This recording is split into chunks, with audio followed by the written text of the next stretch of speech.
Asma menduduki peringkat 10 besar penyebab kesakitan dan kematian di Indonesia.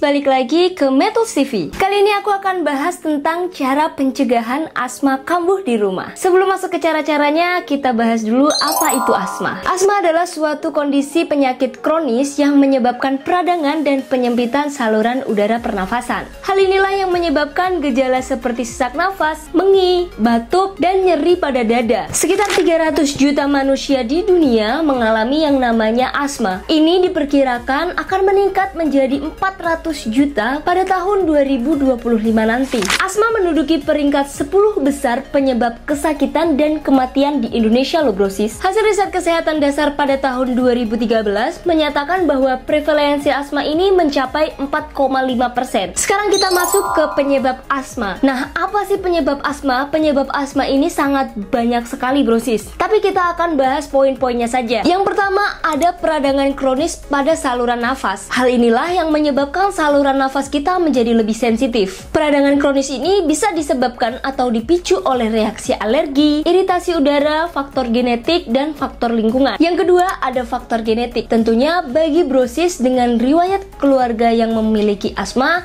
lebih beresiko terkena yang namanya asma atau membawa gen dari asma itu sendiri. Yang ketiga, paparan pada usia dini. Paparan usia dini yang dimaksud adalah paparan alergen atau infeksi yang terjadi secara terus-menerus dari masa kecil hingga sekarang. Hal inilah yang menyebabkan imunitas atau kekebalan tubuh kita menurun sangat drastis dan memiliki resiko terkenanya asma. Yang keempat, ada stres emosional dan psikologi. Tentu saja stres emosional dan psikologis ini juga dapat memicu terjadinya asma kambuh secara tiba-tiba. Nah, gejalanya apa aja sih asma ini? Gejala asma tidak lain tidak bukan adalah yang namanya kita sesak nafas dan nyeri pada dada. Sesak nafas ini dapat terjadi apabila penderita asma mengalami kelelahan secara berlebih atau mengalami yang namanya stres secara emosional maupun psikologis.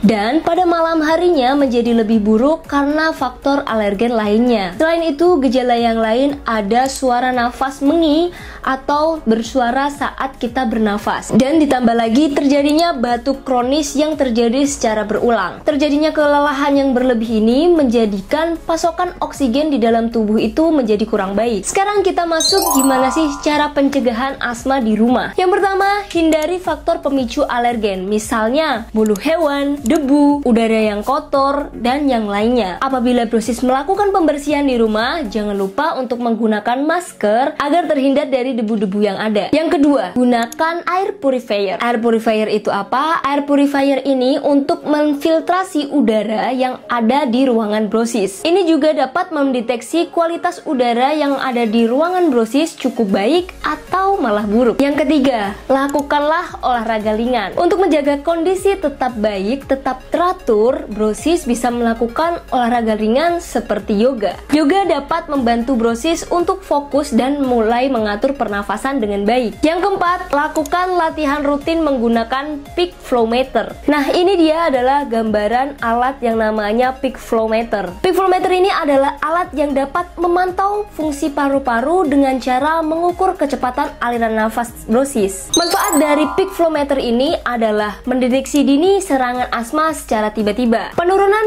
hasil pengukuran bisa menjadi tanda serangan awal sebelum gejala muncul. Yang kedua, dapat memantau perkembangan pengobatan. Terapi peak flow meter ini dapat membantu mengevaluasi efektivitas dari pengobatan yang telah brosis lakukan. Yang ketiga, membantu dokter untuk menyesuaikan obat. Hal ini dikarenakan hasil pengukuran jadi dasar untuk menentukan berapa sih dosis obat yang dapat diberikan secara inhalasi maupun oral. Nah, terus gimana cara pemakaian peak flow meter ini? Yang pertama, tentu saja pastikan alat ini bersih dan punya brosis sendiri. Dan posisikan brosis secara duduk tegak ataupun posisi berdiri. Kemudian brosis cukup tarik nafas yang dalam, lalu tempelkan corong ini di mulut brosis dengan bibir menutup di sekelilingnya. Jadi seperti ini posisinya. Jadi ketika ini bibir, dia akan menutup seperti ini. Kemudian brosis hembuskan nafas yang telah diambil tadi secara cepat dan sekuat mungkin. Nanti pengukuran ini akan, tanda ini nih, akan naik mengikuti hembusan nafas brosis. Apakah ada di merah, di kuning maupun di hijau. Lakukan pengulangan sebanyak 3 kali untuk menentukan hasil dari rata-rata hembusan nafas brosis. Kapan sih kita harus menggunakan peak flow meter ini? Peak flow meter ini dapat brosis gunakan secara rutin untuk terapi dan sebaiknya dapat digunakan ketika brosis mengalami gejala asma muncul untuk mengevaluasi tingkat keparahan. Selanjutnya, brosis dapat menggunakan peak flow meter ini saat pagi hari sebelum beraktivitas. Dan yang terakhir, brosis dapat menggunakan peak flow meter ini setelah menggunakan obat untuk mengevaluasi efektivitas obat tersebut, apakah dapat membantu mengurangi asma brosis. Nah, itulah tips untuk mencegah asma tiba-tiba kambuh saat di rumah. Coba komen, kita akan bahas apa lagi nih. Jika brosis berasa video ini bermanfaat, jangan lupa like, share, dan subscribe channel MedTools ID. Sampai jumpa di video berikutnya.